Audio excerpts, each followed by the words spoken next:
Hi everyone, welcome to Mindfulness Meditation Monday.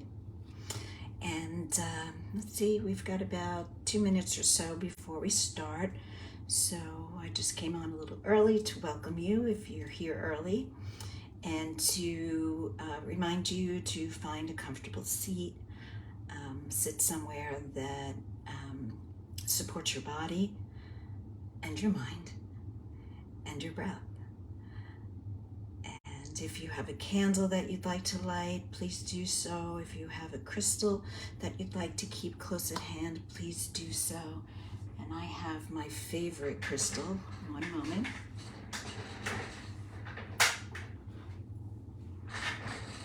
Okay, so this is my favorite crystal. It's labradorite in the shape of a heart. And yeah, just holding it feels nice and grounding. Having some nature indoors with me. Hi, Janine. Welcome. So we're just getting settled in, and I don't know if you heard me suggest a crystal or a candle, and to find a comfortable seat. Okay. Yeah, we've got another minute before we begin. And let's see. Hello, Janine. Yeah, we've got this wonderful chat function in Facebook Live, so please feel free to use it to ask a question. I love hearing from you.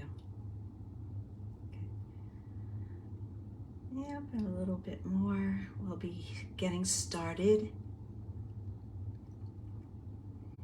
I hope you're having a wonderful day, and this is an opportunity to kind of reset your day, reset your mind, unwind your mind. I chose this time intentionally because typically it is the space between our work day and our home life, our evening, where we settle in, we get ready for dinner, we get ready for bed and relaxation. So it's a real nice way to take that pause. Take that pause. Okay. Great, so it's 5:30 and we'll begin the meditation.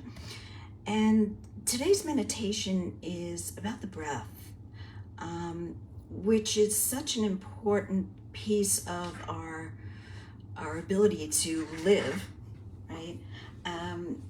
But it also has wonderful, wonderful subtle qualities that we can use in our meditation practice. Before we begin, though, I just wanted to read this quote to you by a wonderful meditation teacher. His name is Mark Coleman. And I just started reading this book, and it is amazing. From Suffering to Peace, the True Promise of Mindfulness. Right? So why am I teaching mindfulness? Why are you practicing mindfulness? So one of his quotes is that through developing clear awareness of our moment-to-moment experience, we begin to cultivate wisdom and discernment. Wisdom and discernment. So that requires us to pay attention. And in his book, he also mentions that there was a study by Harvard psychologists in 2010 that concluded that our minds are thinking about something else rather than being present to the task at hand 47% of the time. 47%.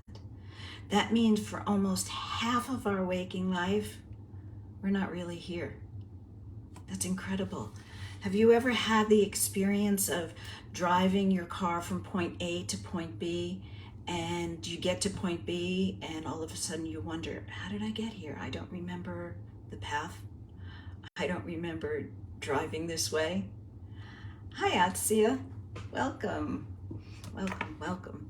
So yes, so this happens to us. We're thinking about something else when we could benefit so much more by being present and cultivating clear awareness as to what's going on in the present moment. So I wanted to talk about our breath and spend time meditating on our breath today. And our breath, we often refer to it as the anchor for our meditation.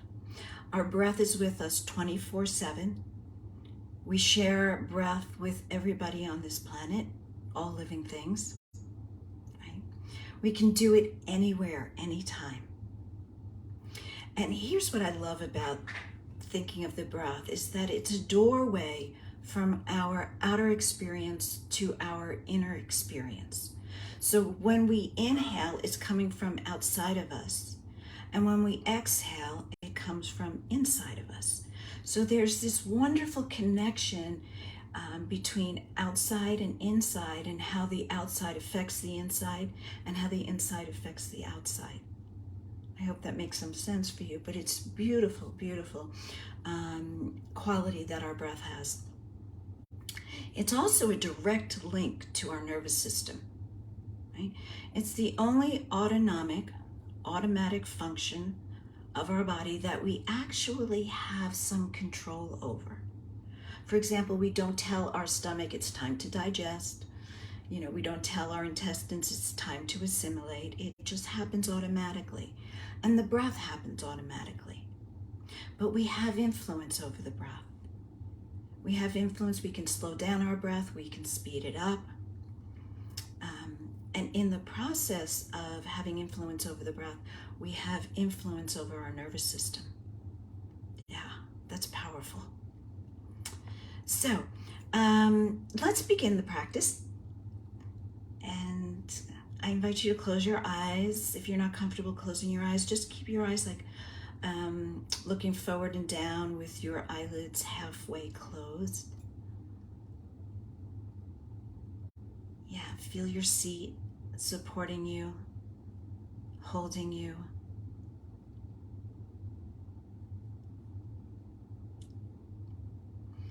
And invite your breath.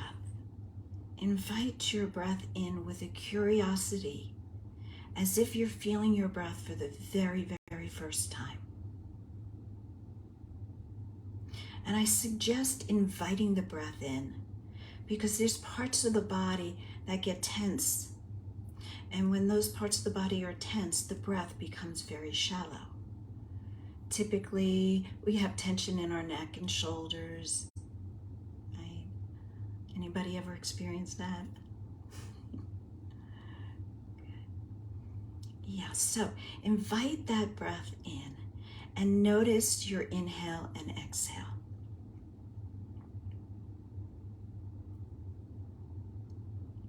And there's qualities to that observation, subtle qualities.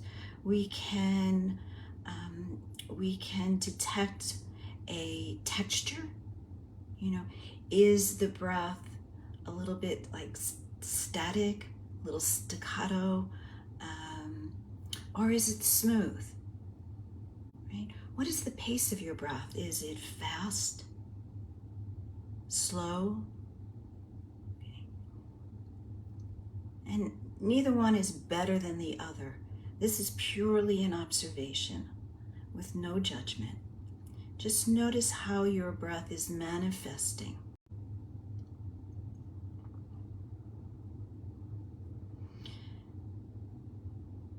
And we tend to be aware of the two parts of the breath, the inhale and the exhale, but there's actually 4 parts to the breath. There's an inhale and a subtle little pause after the inhale. Then we have an exhale and a subtle pause after the exhale. So tune into this. Notice that as the inhale is about to turn into an exhale, there's this pause. And at the bottom of that exhale, before it becomes an inhale, another little pause.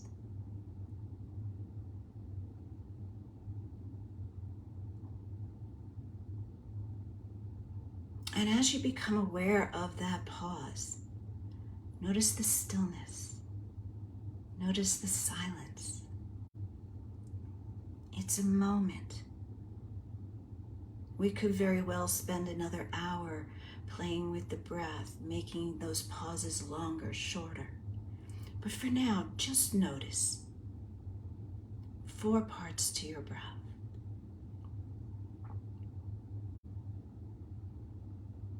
And at any time, if you find yourself distracted from the breath by a thought, a judgment, a bias, a criticism, Okay, just notice that.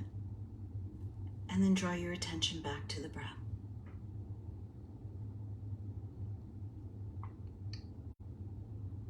The breath even has a temperature. So bring awareness to that space right underneath your nostrils and above your top lip. And notice if you can feel the subtleness, almost a tiny, tiny breath, a breeze. As you inhale, going up from the lip to the nostrils. As you exhale, from the nostrils down to the top of the lip.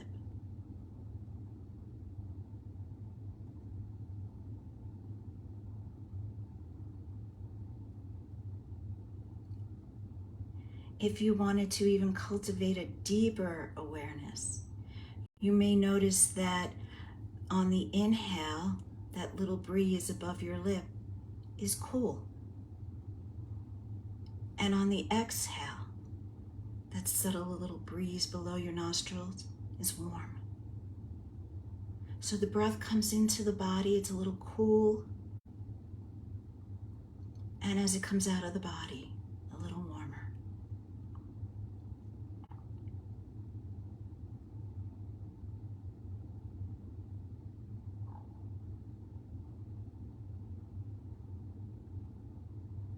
And then connect your breath to your body.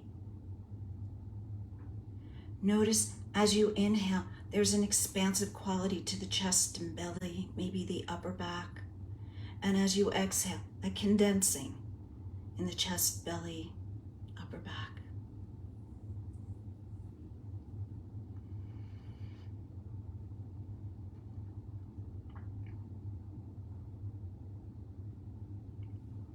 And where is the breath most prominent in your body?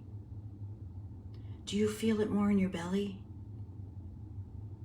Does it help to release the tension in your neck, shoulders? Maybe it's the rise and fall of the heart center that draws your attention to the breath. Again, just noticing. Just noticing. All these subtle qualities of the breath support us in our meditation practice, support us in developing mindful awareness. These are our anchors, all these different subtle qualities of the breath. So whenever you're meditating and find yourself drifting off into some sort of a narrative or a drama or a criticism, a bias, a judgment, come back to your breath. Get grounded in your breath. And as we come to the end of this practice, I invite you to stay in your seat for a little while. Maybe another 5-10 minutes. Whatever feels really, really good for you. Whatever helps you to connect to this miracle of the breath. Enjoy your practice. Thank you for being here with me. Namaste.